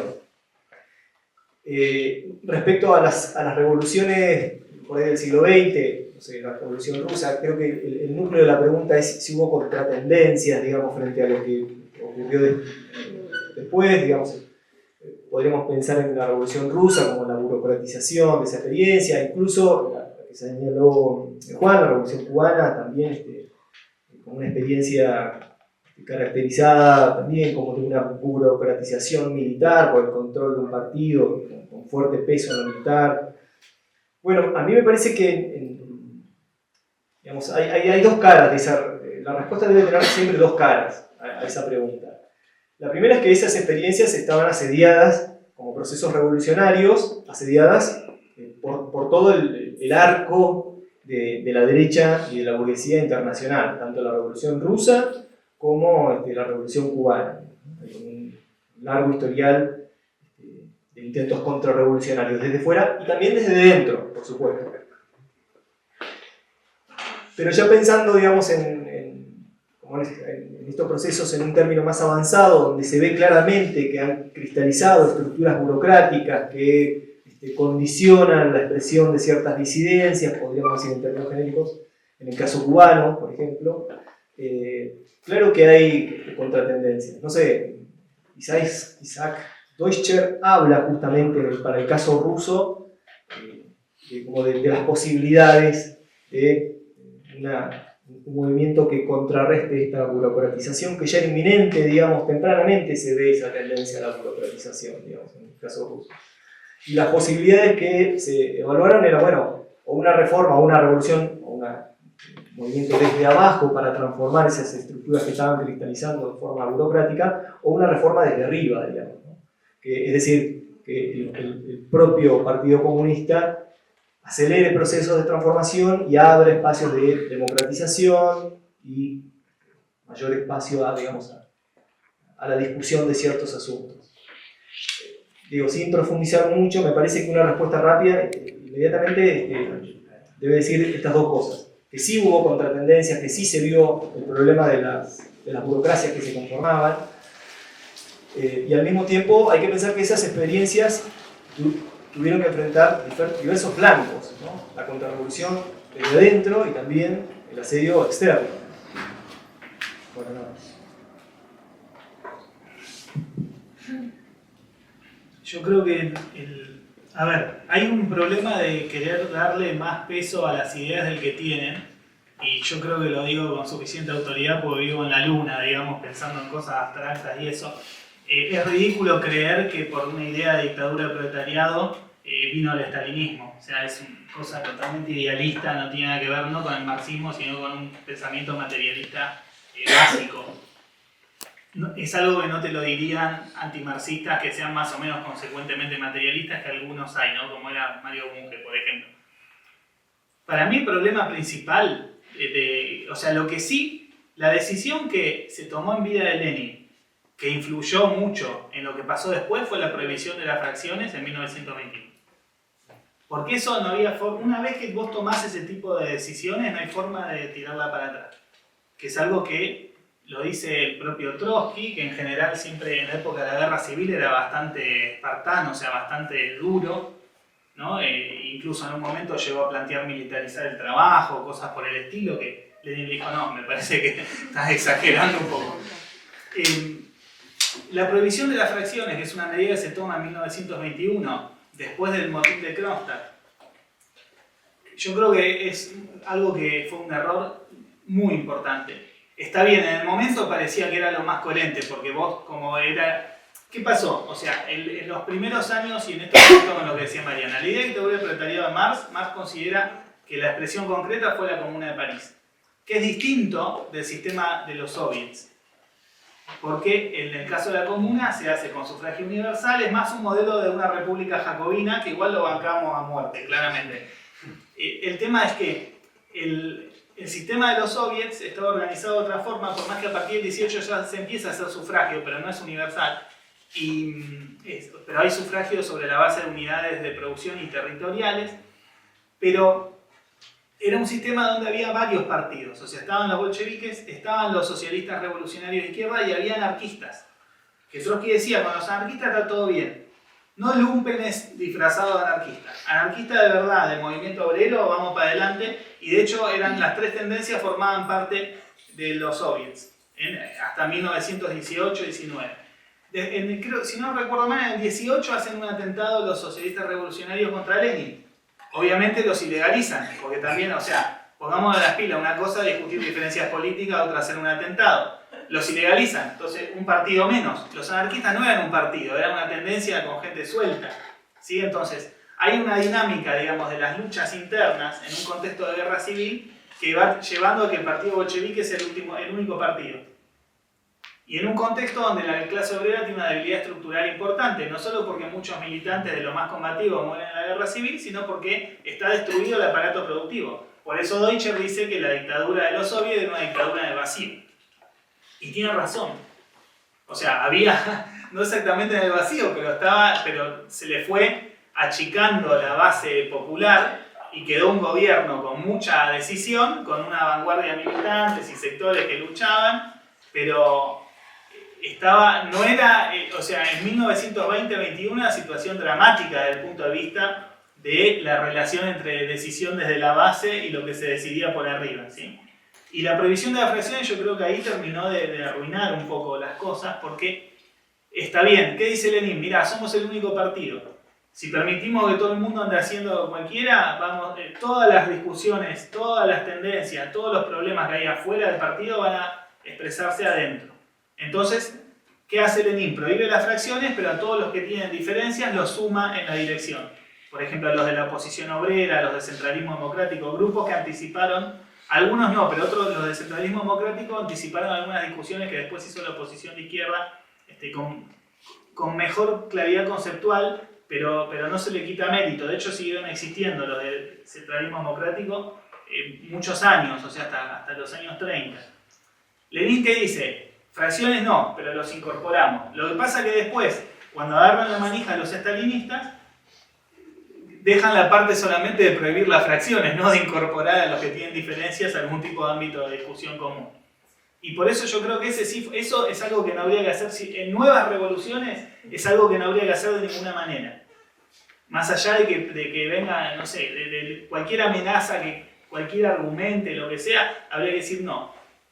Porque eso y las concepciones monolíticas de partido, todo eso hay un pasito nada más. Y mientras estaba vivo Lenin, que tenía mucha autoridad, y bueno, había muchos burócratas que estaban más o menos, porque no es que eran burócratas después de que se murió Lenin, ya eran burócratas de antes, estaban ahí agazapados, pero se contenían, hasta ahí.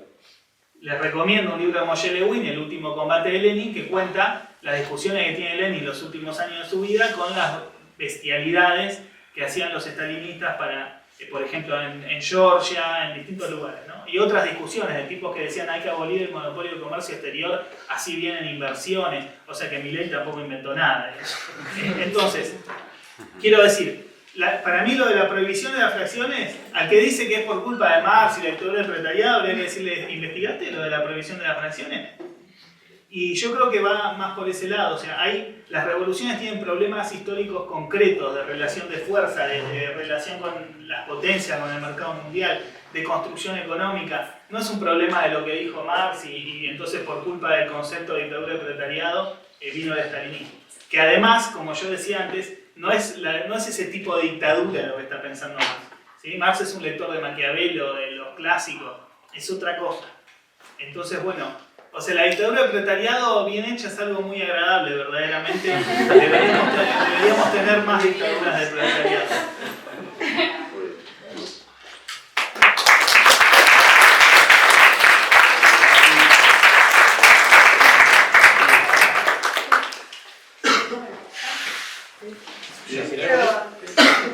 Ahí para hacer un cierre nada más. Primero agradecerle muchísimo a los panelistas. No sé, yo me voy a tomar el atrevimiento de decir, para mí estuvo re zarpado, re interesante, muy buenos los debates. Creo que es la intención que teníamos cuando lo pensamos, de poder como debatir profundamente y meternos en estas cuestiones. Nada, contarles que queríamos hacer algunas propuestas. No, primero por ahí antes de que se vayan, enmarcando esta charla también como contaba Gauri al principio, estamos en un conflicto, la universidad viene en conflicto desde que empezó el año porque este gobierno viene atacando, habrán visto, congelando el presupuesto de las universidades o dando presupuestos miserables parciales sin contemplar los salarios docentes, no docentes y demás, y estamos con riesgos de funcionamiento, digamos, por eso, bueno, habrán visto participado en la marcha del 23 de abril y demás, y en ese sentido venimos haciendo un montón de actividades, impulsando desde el centro y demás, para defender la universidad pública. Pero bueno, esta universidad pública que nos gusta así llenarla de debates y discusiones, porque bueno, hoy por hoy como está también tiene muchas cuestiones a repensar, pero sí nos parece que frente al ataque, digamos, del gobierno, tenemos que defender la universidad pública, la educación pública, bueno, todos los ataques que está llevando adelante este gobierno, y en ese sentido, bueno, también era la charla y queríamos proponer hacer una foto con el cartel que hicimos por allá, para el apoyo a la lucha de los docentes. Y después contarles que estas charlas que hacemos, estos debates que queremos, que invitamos, que les queremos convidar, digamos, estas ideas, los hacemos desde siempre, todos los años, por lo menos intentamos hacer un debate en cada cuatrimestre, así que este fue nuestro debate del primer cuatrimestre, pero invitamos a quienes tengan ganas de organizarse con Pan y Rosas, con Enclave Roja, para poder pensar próximos debates y a ver qué podemos hacer el cuatrimestre que viene. Nada, mis ideas están abiertas. Yo tengo que pasar los avisos porque si no me van a matar. ¿Qué pasa ahora? Sí. Bueno, si querés terminamos. No, dale, porque... No, perdón. Dos cosas. Uno, el 17 de junio, 16 horas, nos vamos a juntar en Casa Mar, San Luis 820, a leer y discutir esta novela de Lea Ypi que les contaba en medio de toda la verborragia que hice. Les recomiendo que la lean. Está... yo no tengo eso, pero toda la gente tiene Instagram y eso, así que ahí pueden ver bien cómo es la información y pedir también el link para que se puedan bajar el libro. Y después, con un grupo de compañeros y compañeras, estamos haciendo un espacio que es una asamblea de intelectuales socialistas o algo así. Y la idea que tenemos es que ya está en marcha, pero hay que terminar de organizarlo bien, en el mes de octubre, por lo del segundo cuatrimestre. En el mes de octubre vamos a hacer un evento que se llama Octubre Comunista 2024, donde vamos a abordar varias de estas discusiones que se fueron haciendo hoy, más específicamente. Es un evento que se va a organizar de manera descentralizada en cada ciudad del país donde la gente quiera hacerlo. Y la idea que teníamos acá es hacerlo tomando varias de estas discusiones de comunismo, ecología, el comunismo y liberalismo, el problema del estalinismo, a ver si metemos también la cuestión del feminismo y otras más, ¿sí? Así que eso, por ahora no tengo a qué invitarlos concretamente, pero sepan que eso se va a hacer algo en octubre. Y lo más probable puede ser que hagamos acá o en Casa Marza o combinado, pero bueno, también queda la invitación hecha para dentro de muchos meses, lo cual también indica optimismo que vamos a llegar vivos, ¿no? Por supuesto. Bueno, en ese sentido me parece que retomando cuestiones que venían planteando en el debate, que me parece que estuvo riquísimo, es tomar el guante de lo que proponen Marx y Engels y llevar, llevar adelante estas ideas de decir tenemos que combatir a este sistema que lo único que ofrece es miseria y destrucción y guerras y crisis, que hoy las estamos viviendo, digamos que ese capitalismo ofrece solamente eso, entonces, pero que no va a caer solo, como decían, ¿no? Sino que hay que organizar esa revolución, hay que organizar esa lucha que tenemos que dar para tirarlo abajo, para terminar con ese sistema que eso solo ofrece explotación y opresión. Entonces, bueno, convidarles esa invitación, así que si se quieren sumar, adelante. Si quieren llevar el libro, tienen para llevarse, y si quieren leerlo, seguir investigando y seguir debatiendo, bueno, acá con la agrupación, les invitamos a discutir, a debatir esas ideas y seguir organizándonos. Así que bueno, muchísimas gracias por haber participado.